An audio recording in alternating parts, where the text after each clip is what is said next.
explicar agora. É um projeto que ocorre em vários estados do Brasil e há um mês já está implantado aqui no Pará. A audiência coloca acusado diante de um juiz em menos de 24 horas após a prisão. Com esse procedimento, 67% dos presos ficaram esperando o julgamento em liberdade. Qual o impacto disso no sistema judiciário e prisional do estado? Veja na reportagem. Um acusado e um juiz frente a frente. De um lado, o promotor, do outro, uma defensora pública. Pode até parecer, mas não é um julgamento. O que você vai ver a partir de agora é uma audiência de custódia, que vai decidir se o suspeito deve ficar preso ou em liberdade até a data do julgamento. Vitor Bruno Tomás da Silva tem 32 anos. Foi preso em flagrante logo após roubar a bolsa de uma jovem. Em alguns minutos, ele vai entrar na sala de audiência no Fórum Criminal de Belém. Eu espero que dê tudo certo. Eu espero que eu possa sair daqui pela porta da frente, porque eu sei que eu errei, mas eu tô arrependido do meu erro que eu cometi. E eu espero lá dentro que eu possa falar a verdade para o juiz, falar sobre o que aconteceu comigo, por que eu fiz isso e poder sair e ter outra vida daqui para frente. Esta entrevista foi gravada menos de 24 horas após o crime. O Vitor Bruno não é o único interessado no resultado da audiência. A vítima é uma jovem de 18 anos. Ela mostra os machucados e relembra o assalto. Eu senti ele chegando de bicicleta, encostou no meu lado e falou assim: passa o celular, passa a bolsa, passa tudo que tu tem, não grita e não corre, senão eu vou te atirar. Aí eu fiquei constrangida, fiquei paralisada. Ele passa o celular, foi que ele me empurrou, que eu até me machuquei no muro lá da casa. O suspeito foi detido e levado para a seccional de São Brás. Até bem pouco tempo, uma pessoa presa em flagrante em uma delegacia era encaminhada direto para o sistema prisional. Desde o final de setembro deste ano, o Pará aderiu ao novo sistema da audiência de custódia. Dessa maneira, o investigado só poderá ficar preso preventivamente se essa for uma decisão tomada pelo juiz. No Pará, o novo sistema funciona apenas na capital, em 4 seccionais: São Brás, Cremação, Terra Firme e Cidade Nova. Antes, o suspeito aguardava meses detido até a primeira audiência com a Justiça. A gente não vai entrar no mérito se houve ou não o crime, se ele é culpado ou se ele é inocente. Mas a gente vai simplesmente avaliar se é necessária a prisão ou não. O projeto da audiência de custódia já funciona nos 26 estados brasileiros e no Distrito Federal. No Pará, em 30 dias, foram realizadas 97 audiências desse tipo. Desse total, 65 pessoas foram soltas, ou seja, 67%. 30 foram presas de maneira preventiva, o que representa 30,93%, e 2 pessoas, 2%, foram encaminhadas para tratamento psicológico. Os números geram polêmica pelo alto índice de presos que conseguem a liberdade provisória em até 24 horas após a prisão. A verdade é que o nosso sistema de justiça criminal ele é um tanto quanto injusto. Você consegue manter preso uma grande quantidade de cidadãos pobres que não têm condições de pagar um bom advogado e uma outra parcela de criminosos profissionais que vivem da prática delituosa, adotaram como profissão, que têm condições de pagar um bom advogado, geralmente são os que saem primeiro. Então há uma inversão de valores. Essa lógica é que tem que ser mudada na audiência de custódia. Dos 65 presos liberados durante as audiências de custódia no Pará, 9 investigados foram liberados com monitoramento eletrônico. Eles representam 13%.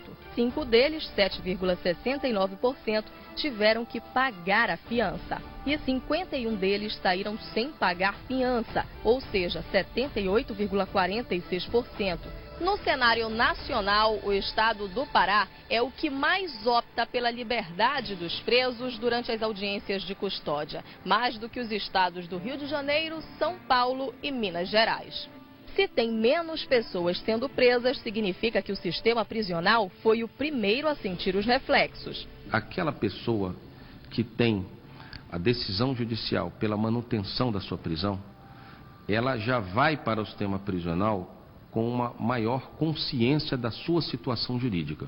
O preso já vem para o sistema prisional com essa percepção. Então isso melhora também comportamento dele dentro da unidade, já que ele já sabe quanto tempo ele vai ficar, ele já sabe que ele vai aguardar o julgamento preso, e aquele que cometeu um delito que eventualmente pode ser submetido a um outro tipo de controle estatal, como por exemplo a vigilância eletrônica, como pagamento de fiança ou outra ferramenta que a legislação permite, ele nem entra no sistema prisional.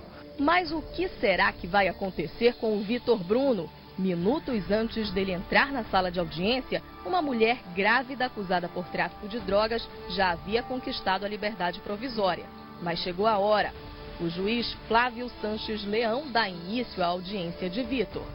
O acusado tem a oportunidade de falar. Estava numa situação onde eu não estava conseguindo nada, entendeu? Eu vendo a minha filha ali chorando, a minha esposa também, e a mulher lá do quarto reclamando. A minha família virou um pouco as costas para mim. Promotoria e defesa também. Pode ser a ele ser concedida a liberdade, porque ele responde em liberdade, então o Ministério Público gostaria que fosse a ele dar pelo prazo de 6 meses a tornozeleira, para que ele ficasse sendo monitorado por um período. Foi um estado mesmo de desespero, fez a filha, a família, toda passando necessidade, quem não entraria em desespero? O juiz toma a decisão. Eu vou impor essa tornozeleira para ele, só que eu vou impor que ele fique restrito até mesmo a residência dele. Vou deixar ele nem sair de casa. Vitor consegue a liberdade monitorada. Agora, sem as algemas, ele comemora. Se o juiz decretou que eu tenho que ser monitorado, eu até agradeço por ir para minha casa agora, sem as algemas, entendeu? Ficar perto da minha filha. Mas eu garanto que para essa vida eu não volto mais. A gente não só decide friamente, mas a gente debate qual é a medida mais adequada para ser aplicada em cada caso. Então, eu acredito que a audiência de custódia ela permite uma decisão mais justa, mais perto da necessidade, da realidade do que seja cada caso. A justiça foi feita, mas e a vítima? O que será que ela acha dessa decisão?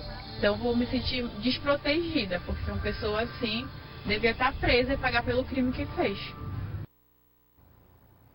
Bom, um assunto bem polêmico e a gente continua falando ao vivo agora com o repórter André França novamente. André, esse projeto seria aí para acabar com a cultura de encarceramento no Brasil?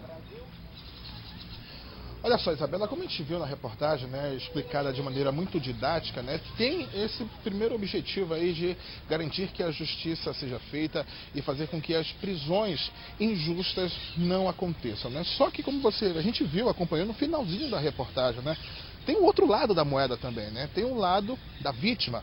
E para falar sobre esse assunto, a gente aprofundar esse debate, a gente vai conversar com o doutor José Arruda, que é subdefensor público geral do Estado do Pará. Doutor, para começar a entrevista, primeiro obrigado pela sua presença aqui no Fala Pará. O outro lado, o lado da vítima, como ela falou, ela vai se sentir desprotegida. Qual o entendimento que a Defensoria Pública tem de uma situação como essa? Tem um lado de se garantir a justiça para quem infringiu a lei, mas tem um outro lado de quem foi vítima também, né? Bom dia para o senhor. Bom dia. Na realidade, a justiça vai ser feita na sua amplitude, porque a vítima também não fica desprotegida na medida em que o processo continua. A pessoa acusada, ela somente conseguiu uma liberdade provisória em decorrência da situação processual. A prisão ela deve ser uma exceção no ordenamento jurídico nacional. E a prisão processual, aquela prisão durante o processo, ela só deve acontecer naqueles casos em que a lei autoriza. No caso que a reportagem apresentou, inclusive o acusado ele está sob monitoramento eletrônico, ele não vai poder nem sair do raio da sua casa geográfica onde ele reside. Então essa questão da audiência de custódia, do projeto de audiência de custódia, que desde 1992, que já deveria estar sendo adotado no Brasil, só veio cumprir uma norma supralegal que está, inclusive, tem força superior à lei, que no Brasil não estava sendo atendida. Doutor, eu tive a oportunidade de acompanhar a instalação da audiência de custódia, inclusive com a presença do ministro do Supremo, Ricardo Lewandowski, o presidente, na verdade, do Supremo, e ele falava sobre a implantação em todos os estados, que isso, mesmo de maneira tardia, acabava modernizando o nosso processo judicial. O senhor acredita que hoje, como nós vimos na reportagem, o Pará é o estado que mais dá a liberdade aos presos em flagrante? Qual a leitura que o senhor faz disso?